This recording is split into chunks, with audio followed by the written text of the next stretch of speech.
اس وہ فہو المہتد، تو وہ کون ہوا؟ ہدایت یافتہ. اور جس کو ہدایت دینا مقصود نہیں ہوتا، جس کو ہدایت دینا مقصود نہیں ہوتا تو کیا ہوتا ہے اس کے ساتھ؟ فَلَن تَجِدَ لَهُ وَلِيًّا مُرْشِدًا. ہم اس کو رہبر عطا نہیں کرتے، اس کو رہنما عطا نہیں کرتے، اس کو مرشد عطا نہیں کرتے. میں رہنمائی یہ سب اردو میں کہہ رہا ہوں، قرآن تو مرشدہ فرما رہا ہے. سمجھے آپ؟ جو ہمارے زبان پہ بتا مرشد کے معنی کیا ہیں؟ حضرت اب مرشد دیکھو تو ابن سیرین رحمت اللہ تعالیٰ علیہ تفسیر قرآن بیان کر رہے ہیں. کرتے کرتے ایک شخص آیا اور اس نے کہا کہ مجھے بھی قرآن کی چند آیتیں بیان بتانا ہے، پڑھ کے سنانا ہے، اور جو میں اس سبق کے طور پر سنانا چاہتا تھا قرآن کو. تو ابن سیرین رحمۃ اللہ علیہ نے فرمایا میں نہیں سننا چاہتا، آپ جاؤ، مجھے نہیں سننا. کیوں؟ کیونکہ وہ خارجی تھا، اس کا عقیدہ درست نہیں تھا. ابن سیرین رحمۃ اللہ علیہ نے فرمایا، لوگوں نے پوچھا کہ وہ قرآن سنانے آیا تھا، قرآن تو ہماری کتاب ہے، تو پھر آپ نے کیوں نہیں سنا؟ فرمایا کہ ہر چیز ہر سبق ہر شخص سے نہیں سنا جاتا، اس لیے کہ اس کا عقیدہ گمراہ تھا. اگر میں سنتا تو کہیں ایسا نہ ہو کہ تمہارے سننے والے پر یا مجھ پر کچھ غلط اثر پڑ جاتا. تو یعنی معلوم ہوا کہ صحیح مرشد کا مل جانا بھی نصیب کی بات ہے. اور ہمارے مرشد سب سے نمبر 1 کون ہے؟ پیران پیر دستگیر. ہم لوگ قادری بھی ہیں اور صابری بھی ہیں، نصرن قادری بھی ہیں اور جو ہے صابری بھی ہیں. اب آپ یہ دیکھیں، ابھی صابری اور قادری کا ناطہ سناؤں آپ کو. امام جعفر صادق رضی اللہ تعالیٰ عنہ اپنی کتاب میں لکھتے ہیں، اور وہ کیا لکھتے ہیں کہ میں ایک مرتبہ رات میں عبادت میں مشغول تھا کہ اچانک میری آنکھ لگ گئی اور میں نے خواب میں دیکھا کہ میں سفر کر رہا ہوں عالم جبروت ملکوت فرشتوں کی دنیا میں. سبحان اللہ. اور پھر میں نے دیکھا کہ میں ایک جگہ کھڑا ہوں. پھر انس بن مالک رضی اللہ تعالیٰ عنہ جو صحابی رسول ہیں، انہوں نے آیا اور کہا کہ آپ کو حضور بلا رہے ہیں. اور پھر حضرت امام جعفر صادق رضی اللہ تعالیٰ عنہ حضور کی بارگاہ میں جب جانے لگے تو آپ نے دیکھا وہ پورا خواب آپ نے لکھا ہے اپنی کتاب کے اندر.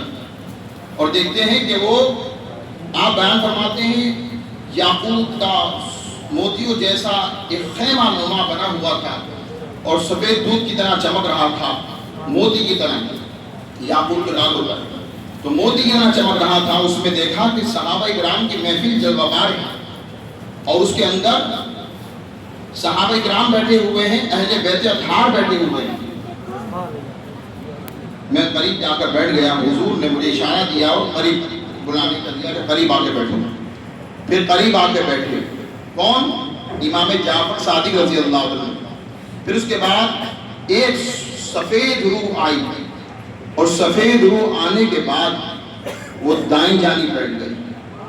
اور پھر ایک سرخ روح آئی اور وہ آنے کے بعد بائیں جانب بیٹھ گئی. ایک طرف سرخ روح اور ایک طرف سفید، ایک طرف سفید روح ایک طرف سرخ روح. آپ نے مجھے اشارہ دیا، کہا جعفر تم ان دونوں کے بارے میں جانتے ہو؟ فرمایا حضور نہیں، میں تو ان دونوں کے بارے میں نہیں جانتا. فرمایا جو دائیں جانب بیٹھے ہوئے سیدھے ہاتھ پر یہ سفید روح یہ جمالی ہوں گے، یہ جمالی ہوں گے اور ان کا نام آنے تمہاری نسل سے ہوں گے اور ان کا نام عبد القادر جیلانی ہوگا. سبحان اللہ. ان کا نام محی الدین ہوگا، ان کا نام محی الدین ہوگا، جیلان سے ہوں گے. اور جو الٹے جانب بیٹھے ہوئے ہیں ان کا نام یہ جلالی ہوں گے، ان کا نام علاء الدین ہوگا. اور آگے فرمایا کہ لکھ لو جو میں تم سے کہہ رہا ہوں، یہ لکھ لینا، یہ خواب ہے. جب تم صبح کو بیدار ہوگے تو اپنی کتاب کے اندر یہ پیشن گوئی کے طور پر لکھ کر جانا کہ آنے والے وقت میں ایک دو شخصیت ایسا پیدا ہوں گی. اور آگے فرماتے ہیں کہ جب ہم نے حسنین کریمین کے شہادت نامے پر دستخط کیا اس وقت ہم بڑے غمگین تھے، لیکن اللہ نے ان دو کو تمہاری آل سے ہماری آل سے پیدا فرمایا کہ قیامت کی صبح تک ایمان افروز اور ایمان کی حیات و بقا کے لیے یہ دونوں عالم کھڑے رہیں گے. سبحان اللہ. اور ایک کا نام محی الدین، ایک کا نام علاء الدین. اب آپ دیکھیں، اب یہ بات تو خواب کی بھی ہو گئی، کتاب کی بھی ہو گئی، امام جعفر صادق رضی اللہ عنہ کے حوالے سے بھی ہو گئی، لیکن ایک نسبتاً جیسے ہم لوگ عقیدتاً میں زیادہ مائل ہیں.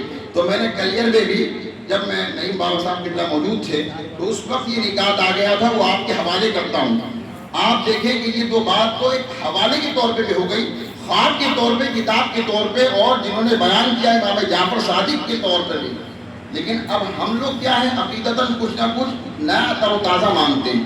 تو اللہ کے فضل و کرم سے وہ بھی آیا کہ اگر یہ دو روحیں تھیں اور قریب تھیں تو کچھ اور بھی قریب ہونا چاہیے، پھر کچھ اور بھی. کیونکہ واقعہ کیا کہہ رہا تھا کہ یہ محی الدین، غور کرنا، اور یہ علاء الدین.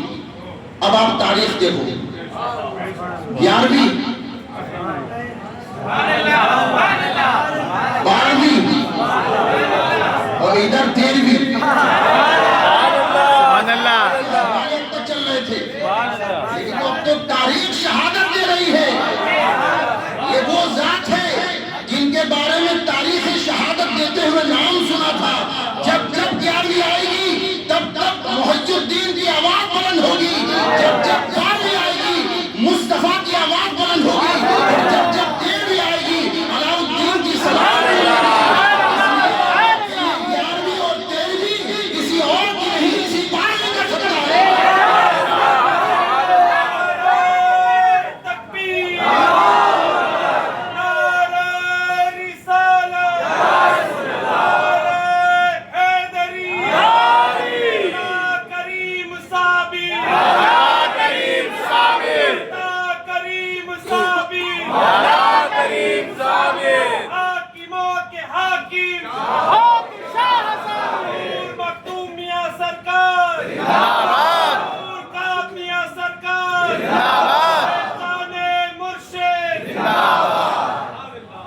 ہو چکا ہے، لیکن یہ سبق بڑا بھاری تھا، یاد رکھنا.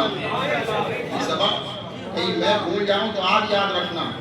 اس لیے کہ نکات آتے ہیں پھر چلے جاتے ہیں، لیکن حقیقت میں یہ تاریخ شہادت ہر کسی کی نہیں دیتی. آپ دیکھیں جس طرح سے خواب تھا، اللہ کے فضل و کرم نے تاریخ کو بھی سمیٹ دیا. اور ایسا نہیں کہ تاریخ سیدھے ہاتھ والے کو الٹے ہاتھ پہ کر دیتے یا الٹے ہاتھ کو سیدھے ہاتھ پہ کر دیتے.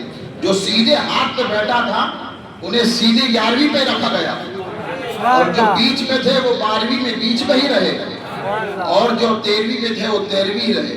اسی لیے ہم نے تینوں کا دامن تھام رکھا ہے، ہم نے تینوں کا دامن تھام رکھا ہے. وقت تو کم ہے اور جو ہے بس محفل اختتام پر بھی ہے، لہٰذا اور بھی کچھ صاحب آئیں سننے سنانے والے. لہٰذا اللہ رب العزت سے دعا ہے کہ اللہ اس چمن کو شاد و آباد فرمائے.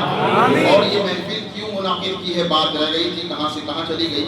دیکھو ہم جو محفل منعقد کرتے ہیں، اللہ کے نبی نے فرمایا ایک اچھی محفل میں بیٹھنا، ایک اچھی محفل میں بیٹھنا 2 لاکھ بری محفلوں کا کفارہ ہے.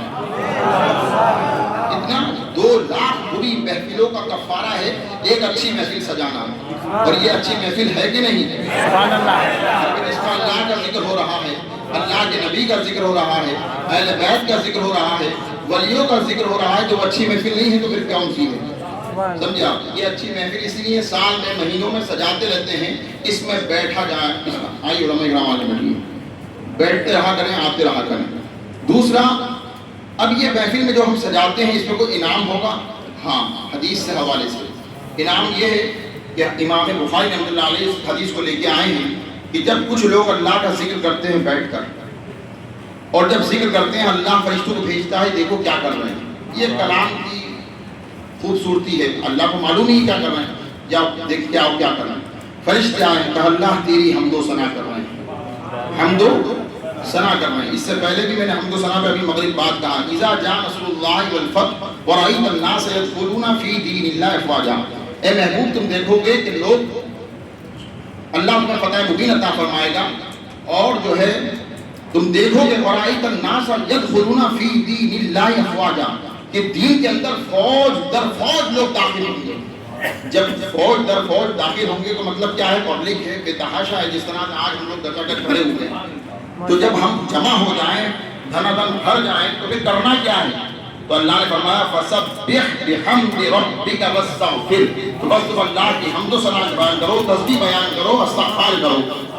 اِنَّهُ كَانَ تَوَّابًا، بے شک تم بہت معاف کرنے والا پاؤ گے.